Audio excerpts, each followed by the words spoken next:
कैसे आप सभी? आशा करता हूँ आप सभी अच्छे होंगे। हम देख रहे थे हिमालय के हम 3 उपखंड देख चुके थे, जिनमें से आपके कश्मीर हिमालय, उसके बाद हमने देखा उत्तराखंड में हिमाचल हिमालय, फिर हमने देखा सिक्किम में दार्जिलिंग हिमालय, और आज हम देखने जा रहे हैं इसके चौथा व पांचवा उपखंड अरुणाचल हिमालय व पूर्व की तरफ फैली हुई पर्वत श्रेणियां व पर्वतों को आज हम कंप्लीट कर लेंगे और आज ही आपका पूरा हिमालय कंप्लीट हो जाएगा। जैसे कि आप सभी को पता है कि हम इस वीडियो के अंदर हिमालय को मैप की सहायता से समझने का प्रयास करेंगे। थ्योरेटिकल तरीके से हम नहीं पढ़ते, हम पढ़ते हैं सीधा मैप के अंदर। पहले की वीडियो में हमने मैप के अंदर पूरा हिमालय देखा है। जिन विद्यार्थियों ने अब तक वो वीडियो नहीं देखी है तो वो जाके एक बार देख लीजिए, क्योंकि ज्योग्राफी के अंदर हम जितना हो सके उतना मैप की सहायता से पढ़ने का प्रयास करते हैं। तो चलिए शुरू करते हैं बिना किसी देरी के। शुरू करने से पहले अगर हमारे चैनल पर नया है तो सबसे चैनल को सब्सक्राइब कर ले और वीडियो को लाइक करें। देखिए शुरू करते हैं। 5-15 मिनट के अंदर अंदर आपको पूरा अरुणाचल हिमालय और पूर्व की पहाड़ियां याद हो जाएंगी। सबसे पहले इस क्षेत्र की जो महत्वपूर्ण सहायक नदी है, जो नदियां है, वो है आपकी ब्रह्मपुत्र नदी, जिसकी में कुछ सहायक है, दिबांग है, दिहांग है, ठीक है, लोहित है। ये इसकी कुछ सहायक नदी है जो कि आपके तिब्बत से यहाँ से निकलती है और कुछ इस प्रकार से अरुणाचल प्रदेश में आपके बहती हुई जाती है। तो इसके बारे में, नदी के बारे में हम डिटेल से जब नदी पढ़ेंगे तब देख लेंगे। आज हम इसकी भौगोलिक दृष्टि से महत्वपूर्ण चोटियां, दर्रे और पर्वत श्रेणियों की बात करेंगे। तो ये सबसे पहले हम देखें अरुणाचल हिमालय। अरुणाचल हिमालय की भौगोलिक दृष्टि से बात करें तो भूटान में आपकी सबसे पहले इसके जस्ट पूर्व में एक पर्वत चोटी आपको देखने को मिलती है, जिसका नाम है कांगतू, ठीक है, जिसकी ऊंचाई की बात करें तो ये आपकी 70-90 मीटर ऊंची है। ये अरुणाचल हिमालय आपका शुरू होता है और इसका जो पूर्व का भाग है, अगर हिमालय के पूर्व की अंतिम चोटी की बात करें तो वो होती है आपकी नामचा बरबा, ठीक है, नामचा बरबा, ठीक है। ये अरुणाचल हिमालय की सबसे ऊंची चोटी है। अगर इसकी ऊंचाई की बात करें तो ये आपकी 77-56 मीटर, ठीक है। अरुणाचल हिमालय की सबसे ऊंची चोटी नामचा बरबा। हिमालय की सबसे पूर्व की चोटी तो वो है आपकी नामचा बरबा। ऊंचाई की बात करें तो 77-56 मीटर इसकी है। अरुणाचल हिमालय की दूसरी महत्वपूर्ण सबसे ऊंची चोटी तो वो है आपकी कांगतू, जिसकी 70-90 मीटर है। ये दो महत्वपूर्ण चोटियां आपको याद रखनी है अरुणाचल हिमालय के अंदर। अब इसके अंदर महत्वपूर्ण दर्रे आते हैं, वो भी आपको ध्यान रखने हैं, जिसमें सबसे पहला दर्रा आता है डीफू दर्रा। डीफू दर्रा, ये दर्रा म्यांमार को भारत से जोड़ने का काम करता है, फिर भारत को म्यांमार से जोड़ने का काम करता है, तो वो आपका डीफू दर्रा। दूसरा दर्रा जो महत्वपूर्ण आता है वो आता है आपको यहाँ पर देखने को, इनकी लोकेशन भी आपको ध्यान में रखनी है कि डीफू दर्रा किधर है अरुणाचल प्रदेश में, और जो दूसरा दर्रा है वो आपका बोमडिल्ला दर्रा। बोमडिल्ला दर्रा मैं मैप की सहायता से इसलिए पढ़ाता हूं ताकि आपको एक्यूरेट लोकेशन पता होगी, कौन सी चोटी कहां पर है, कौन सा दर्रा कहां पर है। बोमडिल्ला दर्रा तिब्बत को, जो चाइना है, तिब्बत को भारत से जोड़ने का काम करता है। ये अरुणाचल प्रदेश में ही स्थित है। तो अब हमने क्या देखा, अरुणाचल प्रदेश में अब तक हम 2 महत्वपूर्ण चोटियां देख चुके हैं और 2 महत्वपूर्ण दर्रे देख चुके हैं, जिनमें पहला है डीफू दर्रा जो कि म्यांमार है इधर को, तो म्यांमार को भारत से जोड़ने का काम करता है, और बोमडिल्ला दर्रा जो कि तिब्बत को भारत से जोड़ने का काम करता है। ये मैप के साथ आपको इसी प्रकार से बना लेना है ताकि आपको एक बार सिर्फ देखने की आवश्यकता पड़ेगी। अरुणाचल हिमालय को बोलते ना, लिख लिख के याद करने की आवश्यकता नहीं पड़ेगी। इसको बना के और कहीं भी दीवार पे चिपका लीजिएगा, 30 सेकंड के अंदर आपको पूरा अरुणाचल हिमालय याद हो जाएगा, अगर आप 1-2 बार पढ़ लेंगे। तो ये हमने 2 महत्वपूर्ण इसके दर्रे देख लिए। ध्यान रखिएगा, हिमालय के अंदर से ऐसे ही प्रश्न पूछ जाएंगे, दर्रा, महत्वपूर्ण चोटियां, पर्वत श्रेणियां, ठीक है। तो अब हम इसके अंदर देखेंगे सबसे जो महत्वपूर्ण चोटियां हैं, कुछ पर्वत श्रृंखला है, श्रेणियां हैं, उन्हें हम देखेंगे। चोटियां हम देख चुके हैं, तो इनका क्रम आपको विशेष तौर पे ध्यान रखना है। ये आपके पश्चिम से पूर्व की ओर अरुणाचल प्रदेश में फैली हुई हैं, जिनमें सबसे पहले बात करें महत्वपूर्ण पर्वत श्रेणी की, तो वो आती है आपकी डफला, डफला, मिरी, अबोर, मिसमी और नागा। ये कुछ महत्वपूर्ण पर्वत श्रेणी है जो कि अरुणाचल प्रदेश में फैली हुई हैं। इनको आपको क्रम से इसी प्रकार से ध्यान रखना है, नाम, ठीक है। ये कुछ पर्वत श्रेणियां हैं, डफला, मिरी, अबोर, मिसमी और नागा। ये अरुणाचल प्रदेश के अंदर पश्चिम से पूर्व की ओर फैली हुई कुछ पर्वत श्रेणियां हैं, जिनको आपको क्रम से ध्यान रखना है और नाम भी ध्यान रखना है। प्रश्न पूछा जा सकता है कि अबोर कहाँ पर स्थित है, मिसमी पर्वत श्रेणी कहाँ पर स्थित है, नागा कहाँ पर स्थित है, ठीक है। तो ये सारी अरुणाचल प्रदेश में स्थित है, इन बात को आपको ध्यान में रखना है। कुछ महत्वपूर्ण जनजातियां भी यहाँ पर आपको निवास करती हैं, जिनका क्रम भी आपको ध्यान रखना है, जो कि पश्चिम से पूर्व की ओर है, जिनका नाम है मोनपा, फिर आती है आपकी अबोरही, फिर आती है आपकी मिसमी, फिर आती है आपकी निशी, और फिर नागा। ये बात आपको थोड़ी सी ध्यान रखनी है, ठीक है। मोनपा, अबोर, मिसमी, निशी और नागा, ये कुछ महत्वपूर्ण जनजातियां हैं जो कि यहाँ पर निवास करती हैं। ये भी आपको विशेष तौर पे ध्यान में रखनी है। तो ये कुछ महत्वपूर्ण हमने जनजातियां देख ली है। इनके जनजातियों के नाम के लिए आप इन पर कुछ इस प्रकार से बना सकते हैं डायग्राम, ताकि आपको याद रहे कि ये जनजातियां हैं, ठीक है। और अबोर भी जनजाति है, इसको भी, और पर्वत श्रेणी भी, ये ध्यान आपको रखनी है। तो ये कुछ जनजातियां हुई, इनका क्रम भी आपको ध्यान में रखना है, पश्चिम से पूर्व की ओर मोनपा, अबोर, मिसमी, निशी और नागा, ठीक है।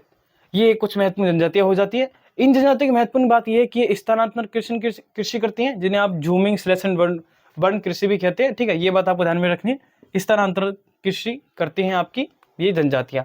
तो ये कुल मिला के आपका अरुणाचल हिमालय कंप्लीट हो जाता है। एक बार दोबारा दोहराते हैं जो कि महत्वपूर्ण बातें हैं अरुणाचल हिमालय के अंदर। तो अरुणाचल हिमालय के अंदर सबसे महत्वपूर्ण चोटी है नामचा बरवा, और सबसे ऊंची 77-56 मीटर। दूसरी है कांगतू, 70-90 इसकी मीटर है। दो दर्रे आते हैं, डीफू दर्रा और बोमडिला दर्रा। डीफू दर्रा म्यांमार को भारत से जोड़ने का काम करता है, और बोमडिला दर्रा तिब्बत को भारत से जोड़ने का काम करता है। फिर हम देखिए कुछ महत्वपूर्ण चोटियां, डफला, मिरी, अबोर, मिसमी और नागा। और इन्हीं के साथ हमने देखी इनकी कुछ महत्वपूर्ण जनजाति, जो कि मोनपा, अबोर, मिसमी, निशी और नागा, ये कुछ जनजातियां हैं इनकी। ये भी आपको क्रम से ध्यान रखना है। तो ये आपका कंप्लीट हो जाता है अरुणाचल हिमालय। अब हम देखेंगे पूर्व की ओर हिमालय के, जो पूर्वोत्तर में हिमालय फैला हुआ है वो उत्तर से दक्षिण क्रम में फैला हुआ है। जैसे कि आपके अरुणाचल, नागालैंड है, मणिपुर है और मिजोरम है, त्रिपुरा है, ठीक है। इस तरह से उत्तर से दक्षिण क्रम में फैला हुआ है, जिन्हें हम बोलते हैं पूर्व की ओर महत्वपूर्ण पहाड़ियां में पर्वत। ये आपके हिमालय का अंतिम भाग है। तो देखिए सबसे पहला था आपका नागालैंड। तो नागालैंड में आपकी है नागा हिल्स, ये थोड़ी सी ध्यान रखनी है आपको।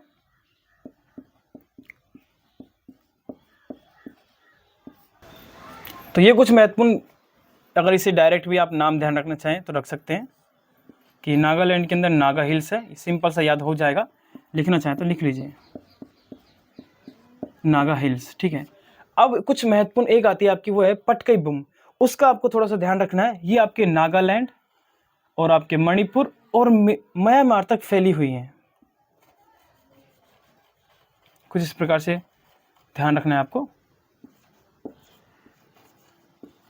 पटकई बुम, अगर प्रश्न पूछा जाए पटकई बुम कहाँ कहाँ फैली हुई हैं, तो नागालैंड, अरुणाचल प्रदेश और म्यांमार तक फैली हुई हैं पटकई बुम पर्वत श्रेणी, आपको ध्यान में रखना है। उसके बाद में आ जाए मणिपुर में। मणिपुर में 3 बातें आपको ध्यान में रखनी है। सबसे पहले मणिपुर की पहाड़ियाँ, ये तो आपको सिंपल से ध्यान रहेगा। तो यहाँ पर एक पहाड़ी में बना देता हूँ, ये आपकी हैं मणिपुर की पहाड़ियाँ। इनसे एक नदी निकलती है, उस नदी का नाम है चिंदविन नदी, ठीक है। चिंदविन नदी जो कि आगे म्यांमार में बहती है, आपकी सबसे महत्वपूर्ण म्यांमार की नदी इरावदी नदी। इरावदी की सहायक है आपकी, जो कि मणिपुर की पहाड़ियों से निकलती है चिंदविन नदी। ये आपके आगे जाके म्यांमार में इरावदी नदी में मिल जाती है। तो ये थोड़ी सी ध्यान रखनी है कि मणिपुर से कौन सी नदी निकलती है, चिंदविन नदी, जो कि आगे जाके म्यांमार में इरावदी नदी में मिल जाती है, फिर इरावदी की सहायक नदी है। दूसरी महत्वपूर्ण आपको ध्यान रखनी है, एक झील है यहाँ पर जिसका नाम है लोकटक झील। काफी बार एग्जाम में पूछ जाती है, और विशेष तौर पर ध्यान रखना है कि लोकटक झील कहाँ पर स्थित है, तो मणिपुर में स्थित है। एक यहाँ पर आपको नेशनल पार्क देखने को मिलता है, अगर डायग्राम की सहायता से बनाने का प्रयास करूँ तो, ठीक है। तो यहाँ पर एक नेशनल पार्क आपको देखने को मिलता है जिसका नाम है कायबुल लामजाओ नेशनल पार्क, ठीक है। ये आपको थोड़ा सा विशेष तौर पे ध्यान रखना है। कायबुल लामजाओ नेशनल पार्क कहाँ पर स्थित है, तो मणिपुर में स्थित है। तो मणिपुर में 3 चीजें महत्वपूर्ण ध्यान रखनी है। मणिपुर की पहाड़ियों से चिंदविन नदी निकलती है, जो कि इरावदी की सहायक नदी है, म्यांमार में बहती है इरावदी नदी। उसके बाद में दूसरी है लोकटक झील, जो कि मणिपुर में स्थित है। और तीसरा है आपका कायबुल लामजाओ नेशनल पार्क, जो कहाँ पर स्थित है, मणिपुर में स्थित है। और तीनों ही परीक्षा की दृष्टि से महत्वपूर्ण है। लोकटक झील को बार बार पूछा जाता है। कायबुल लामजाओ नेशनल पार्क हो गया। पटकई बुम हो गई। पटकई बुम कहाँ कहाँ पर है, तो देखिए नागालैंड, अरुणाचल प्रदेश और म्यांमार तक ये फैली हुई है। उसके बाद में अब आती है आपकी मिजोरम में मिजो की पहाड़ियां। सिंपल सा याद रहेगा, मिजो की पहाड़ियां। इस क्षेत्र को कहा जाता है मोलेसिस।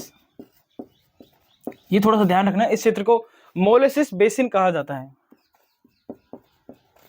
यहां पर मुलायम व असंगठित चट्टानें बनती हैं, इसलिए इस क्षेत्र को मोलेसिस बेसिन कहा जाता है। मिजो की पहाड़ियां यहाँ पर स्थित है मिजोरम के अंदर। ये थोड़ा सा ध्यान रखना है कि मोलेसिस बेसिन किस क्षेत्र को कहा जाता है, तो मिजोरम के क्षेत्र को कहा जाता है मोलेसिस बेसन।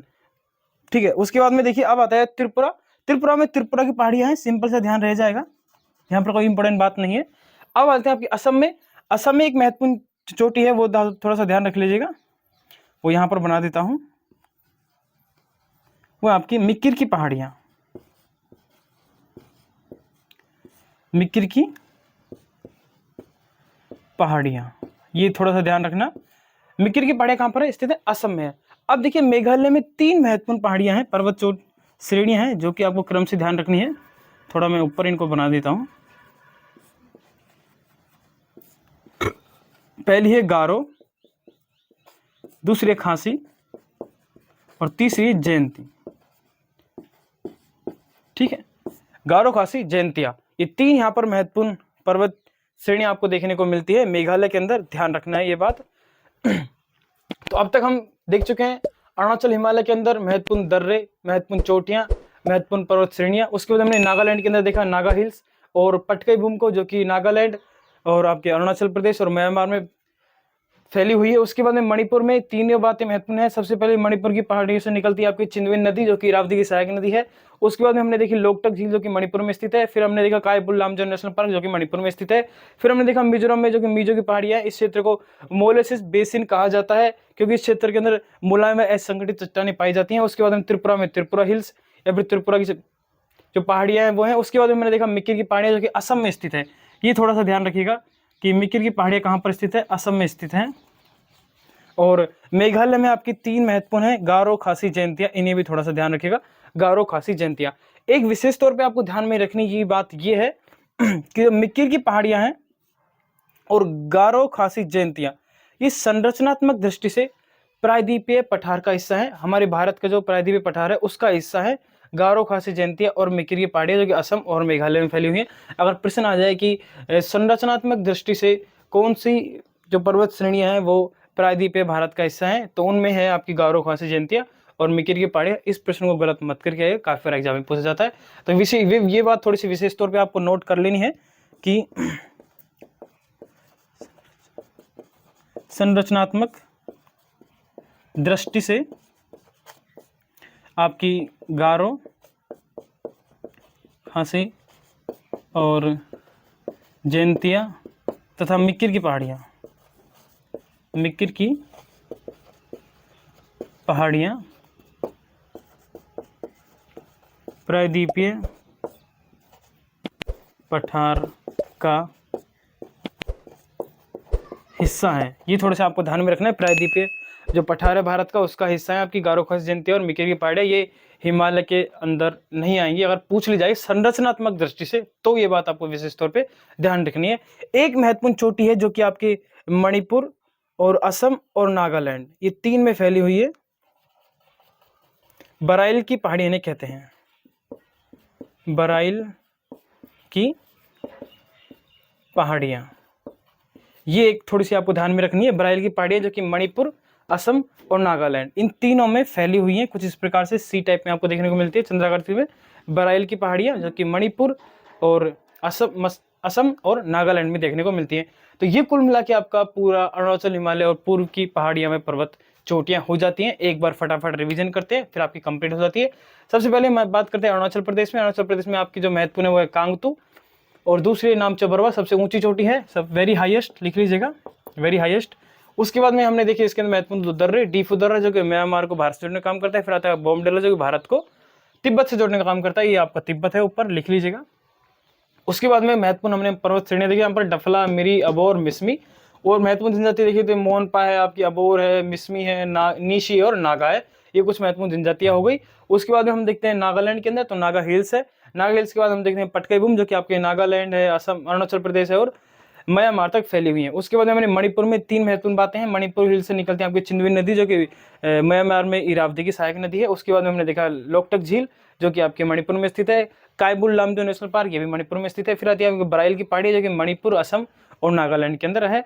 उसके बाद हमने देखा मिजोरम में मिजो की पहाड़ियाँ है और मोलेसिस बेसिन इसे कहा जाता है क्योंकि यहाँ पर मुलायम व असंगठित चट्टानें पाई जाती हैं। उसके बाद त्रिपुरा में हमने देखा त्रिपुरा हिल्स, मेघालय में देखना गारो खासी जयंतिया और मिकिर की पहाड़ियाँ जो असम में स्थित है। मिकिर की पहाड़ियाँ, गारो खासी जयंतिया, ये तीनों संरचनात्मक दृष्टि से प्रायद्वीपीय भारत का हिस्सा है। ये बात आपको थोड़ी सी रखनी है, प्रायद्वीपीय भारत पठार का हिस्सा है। तो ये आपका पूरा कंप्लीट हो जाता है अरुणाचल व पूर्व की पहाड़ियाँ। वीडियो अच्छा लगे तो एक लाइक जरूर करें। इसको इसी प्रकार से आपको बना लेना है कॉपी के अंदर, एक पेज के अंदर, और दीवार के ऊपर चिपका दीजिएगा। 1 मिनट में आपको पूरा याद हो जाएगा। 3-4 बार देखेंगे तो कंप्लीट याद हो जाएगा। जिन विद्यार्थियों ने अब तक हिमालय के पहले के पार्ट नहीं देखे हैं तो वो जरूर देख लीजिएगा। वीडियो अच्छा लगे तो प्लीज लाइक जरूर करें, चैनल को सब्सक्राइब करें। मिलते हैं नेक्स्ट वीडियो में, तब तक के लिए धन्यवाद।